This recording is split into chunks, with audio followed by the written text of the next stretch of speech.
உங்களுக்கும் எனக்கும் எது அடையாளம் அப்படின்னு கேட்டீங்கன்னா, இந்த வழிபாட்டு தலம் இருக்கிற இந்த இடம் பாத்தீங்களா, இது முழுக்க யூதங்கிட்ட போகும். நல்லா கவனிங்க, இது முழுக்க யார்கிட்ட போகும்? யூதங்கிட்ட போயிடும். யூதங்கிட்ட போறது மட்டுமல்ல, இந்த இடத்தில் யூதர்கள் ஒரு பலிபீடம் கட்டுறதுக்காக ரெடி ஆவாங்க.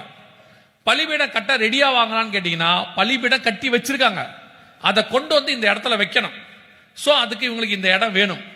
அப்ப இந்த இடத்துல இருக்க அந்த வழிபாட்டு தலத்தை அவங்க ரிமூவ் பண்ணுவாங்க, அல்லது இயற்கையா விழும். இயற்கையா எப்படிங்க விழும் அப்படின்னு கேட்டீங்கன்னா, அதே எசேக்கியேல் 38:19 வசனம் சொல்லுது, அந்நாளிலே இஸ்ரவேல் தேசத்துல என்ன இருக்குது? பெரிய அதிர்ச்சி உண்டாகி. அந்நாளிலே இஸ்ரவேல் தேசத்துல பெரிய அதிர்ச்சி உண்டாகும். பெரிய அதிர்ச்சினா மெகா குவேக் இருக்கும் இங்கிலீஷ்ல. அப்படின்னா என்ன அர்த்தம்னா, குறைஞ்சபட்சம் 6 புள்ளிக்கு மேல ஒரு பெரிய பூகம்பம் ஒண்ணு, பூமி அதிர்ச்சி ஒண்ணு இங்க வரும். அந்த பூமி அதிர்ச்சியில இது விழுவதற்கு வாய்ப்பு இருக்கு. இல்ல யுத்தத்துல இதை தள்ளுவதற்கு ஏதோ ஒண்ணு செஞ்சு இதை எடுத்துருவாங்க. இதுதான் உங்களுக்கு எனக்கு அடையாளம். இந்த காரியம் நடந்த உடனே அவங்க அங்க பலிபீடத்தை கொண்டு வருவாங்க, பலி செலுத்த ஆரம்பிப்பாங்க. சோ 3வது தேவாலயத்துக்கான எல்லா காரியமும் வேதம் சொன்னபடி இப்ப ரெடியா இருக்கு. பலி பொருள் ரெடியா இருக்கு, பலி பீடம் ரெடியா இருக்கு, பலி செலுத்துவதற்கு ஆசாரியன் ரெடியா இருக்கிறான். நல்லா கவனிங்க, இது எல்லாம் ஏதோ உங்களுக்கு செய்தி கொடுக்கிறதுக்காக இல்ல. அந்த சொன்ன இந்த 20 நிமிஷம் ரொம்ப இம்பார்ட்டன்ட்னு, மத்த எதுலயுமே கான்சென்ட்ரேட் பண்ணாதீங்க, நல்லா கவனிச்சுட்டே இருங்க. பலி செலுத்துறதுக்கு ஆசாரியன் ரெடியா இருக்கான், பலி பொருள் ரெடியா இருக்கு, பலி பீடம் ரெடியா இருக்கு. அவங்க சொல்றாங்க, எங்களுக்கு இன்னும் இந்த இடம் மட்டும் தான் வேணும். அந்த இடத்துக்கான சண்டையும் ஆரம்பிச்சிருச்சு, யுத்தம் ஆரம்பிச்சு 2 வருஷம் ஆயிருச்சு. இந்த வருகிற வருஷத்துல அது பூகம்பமாக மிகப்பெரிய அளவில் போகும். அப்ப நீங்கள் இந்த வழிபாட்டு தலம் அங்கு இல்லாமல் போகிறதையோ அல்லது யூதன் ஒரு பலிபீடம் கட்டுகிறதையோ நீங்கள் பார்ப்பீர்களானால், அதுதான் உங்களுக்கும் எனக்குமான கடைசி நிமிஷம் அடையாளம் அர்த்தம். அதுக்கப்புறம் எப்ப வேணாலும், அதுக்கப்புறம் எந்த செகண்ட் வேணாலும் வருகை வரும். எப்படி எதை வச்சு நீங்க சொல்றீங்க அப்படின்னா, 2 வசனத்தை இப்ப நீங்க வாசிக்க போறீங்க, நம்ம முடிக்க போகிறோம். முதல் வசனம் வாசிங்க, லூக்கா 21:24 வாசிங்க. லூக்கா 21:24 வாசிங்க. பட்டய கருக்கினாலே விழுவார்கள், சகல புறஜாதிகளுக்குள்ளும் சிறைப்பட்டு போவார்கள், புறஜாதியாரின் காலம் நிறைவேறும் வரை. நல்லா கவனிங்க, புறஜாதியாரின் காலம் நிறைவேறும் வரை எருசலேம் புறஜாதியாரால் மிதிக்கப்படும். எருசலேம் புறஜாதியாரால் மிதிக்கப்படும். அப்படி அர்த்தம் என்னன்னா, இந்த இடம் முழுக்க எல்லாம் சொல்றீங்கன்னா, அதே லூக்கா 21:28 வாசிங்க பாப்போம். 21:28. இவைகள் சம்பவிக்க தொடங்கும் போது, தொடங்கி 2 வருஷம் ஆயிடுச்சு. உங்கள் இருங்க, இவைகள் சம்பவிக்க தொடங்கி 2 வருஷம் ஆயிடுச்சு. தொடங்கும் போது ஆண்டவர் அப்ப எழுதினாரு, அத்திமரம் துளிர்க்கும் போதுன்னு சொன்னாரு. இஸ்ரவேல் வரத பத்தி துளிர்த்து 77 வருஷம் ஆயிடுச்சு. எருசலேம் ஸ்தானத்துக்கு வரும்னு சொன்னாரு, வந்து 50 வருஷம் ஆயிடுச்சு. பலி செலுத்தப்படும் சொன்னாரு, பலிக்கான எல்லாம் ரெடியா இருக்கு. பைபிள்ல சொன்ன தீர்க்க தரிசனங்கள்லாம் நடக்கும்னு சொன்னதெல்லாம் நம்ம காலத்துல நடந்துட்டு இருக்கு, இந்த 77 வருஷத்துல. அதுல பர்டிகுலரா இந்த வசனம், இவைகள் சம்பவிக்க தொடங்கும் போதுன்னு கர்த்தர் சொன்னது, தொடங்கி 2 வருஷம் ஆயிடுச்சு.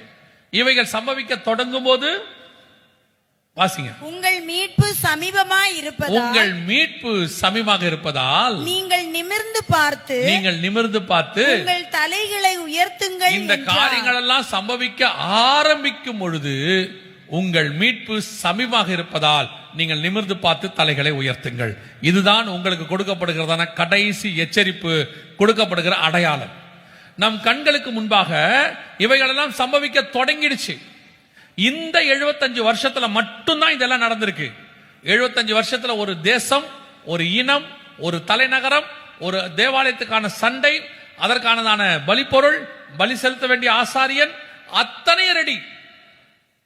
இன்னும் உங்களுக்கு உணர்வு வரல, இல்ல கடைசி காலம் இல்ல, இன்னும் காலம் செல்லும், இன்னும் நான் அந்த காலத்து செய்யணும், இதை செய்யணும், இன்னும் 50 வருஷம் கழிச்சு இன்சூரன்ஸ், 75 வருஷம் கழிச்சு என் பேரப்பிள்ளைக்கு அது நீங்க நினைச்சுட்டு இருந்தீங்கன்னா, நோவா காலத்து ஜனங்களுக்கு ஈக்குவலா மாறிடுவீங்க.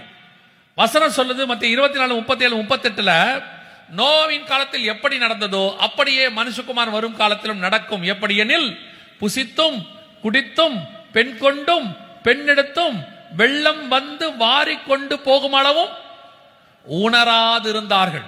இப்போ ஒரு சந்ததி அப்படிதான் உட்கார்ந்து இருக்கு எல்லா இடத்துலயும். கண்களுக்கு முன்பாக 77 வருஷமா இவ்வளவு நடக்குது.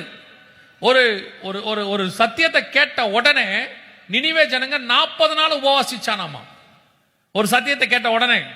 ஆனா இவ்வளவு அடையாளங்களை பார்த்த பிறகு ஒரு ஜனத்திற்கு, சபைக்கு அவர்களுக்குள்ளே உணர்வு வரல, தேவனை சந்திக்கணுங்கிற பயம் வரல. உன் தேவனை சந்திக்கும்படி ஆயத்தப்படுன்னு சொல்லுது, அதற்கான ஆயத்தம் இல்ல. மனுஷகுமாரனுக்கு முன்பாக நிற்க பாத்திரங்களா இருக்கும்படி விழித்திருந்து ஜெபம்ங்கிறதுக்கு இல்ல. இன்னும் வழக்குக்கும் வாதுக்கும் லேண்டுக்கும் ஆசீர்வாதத்துக்கும் தான் ஜெபம் போயிட்டு இருக்கு. இன்னும் வாக்குத்தத்தத்துக்கு பின்னாடி தான் சபை ஓடிக்கிட்டு இருக்கு. சபை இன்னும் மணவாளனை எதிர்பார்த்து காத்திருக்கிற மணவாட்டியா இல்ல. நம்ம காலத்துல நடக்க வேண்டியது இவன் சொல்றேன், இதெல்லாம் வருகைக்கு முன்பாக நடக்க வேண்டியது நடந்துருச்சு. இன்னும் நடக்க வேண்டியது வருகைக்கு பின்னாடி உள்ளது. உபத்திரவ காலத்துல நடக்க வேண்டியதுல தீர்க்கதரிசனம் இருக்கு. அது இப்ப நமக்கு தேவையில்லை. நாம வருகையில போக வேண்டியவங்க. நம்ம ஆயத்தப்பட்டிருக்கிறோமா? நாம எந்த அளவுக்கு ரெடி ஆயிருக்கிறோம்? நம்ம கண்ணுக்கு முன்னாடி இயேசு வருவதற்கு முன்பதாக நடைபெற வேண்டிய எல்லா காரியங்களும் நடந்துருச்சு. உங்களுக்கு தெரியணும்.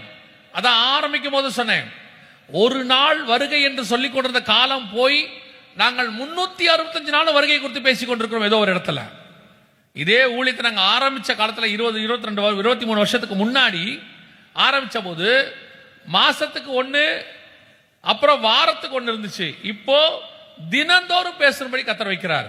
ஒரு அர்ஜென்சி இருக்கு. மணவாளன் வருகிறானுங்கிற சத்தம் கேட்க தொடங்கிருச்சு. சபைக்கான மிக முக்கியமான எச்சரிப்புகள் கொடுக்கப்படுகிற காலகட்டம் வந்துருச்சு. இனி காலம் செல்லாது. இனி நாம் மணவாளனை சந்திக்க வேண்டிய இடத்துக்கு வந்துட்டோம். ரெடியா இருக்கிறோமா? 1 கொரிந்தியர் 11:31 சொல்லுது, நம்மை நாமே நிதானித்து அறிந்தோமானால் நாம் நியாயம் தீர்க்கப்படும். நம்மளை ஆராய்ந்து பார்க்க வேண்டிய இடத்துக்கு வந்துட்டோம். இன்னும் சபை அந்த இடத்துக்கு இல்ல.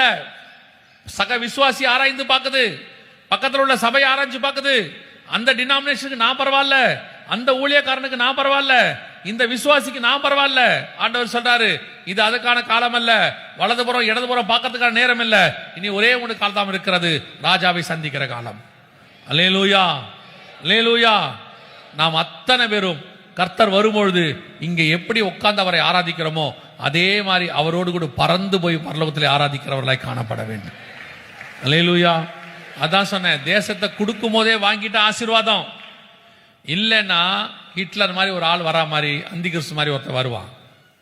வருகையில் எக்காலம் தொனிக்கும் போதே நீங்க எடுத்துக்கொள்ளப்பட்டுட்டீங்கன்னா இங்க இருக்கிற நீங்கள் மர்வமாகி அவரோடு கூட மேலே போயிடும். இல்லை என்றால் மணவாட்டிக்கு கதவை தட்டினாராமா, மணவாட்டி கதவை திறக்கலையாமா, மணவாளன் போயிட்டாரு, திறந்து வந்து பார்த்தா அவர் இல்ல. அப்புறம் வசனம் சொல்லுது, வழியிலே காவலர்கள் கண்டு என்னை பிடித்து அடித்துன்னு இருக்கு. அது எதுக்கான அடையாளம் தெரியுமா? மணவாளன் கூப்பிடும் போது போகாவிட்டால் பின்னாடி உபத்திரவ காலம் வருகிறது என்று அர்த்தம். உபத்திரவ காலத்துக்கு தப்பிக்கும்படி கர்த்தர் உங்களுக்கு எனக்கு வாய்ப்பு கொடுத்திருக்கிறார். அல்லேலூயா.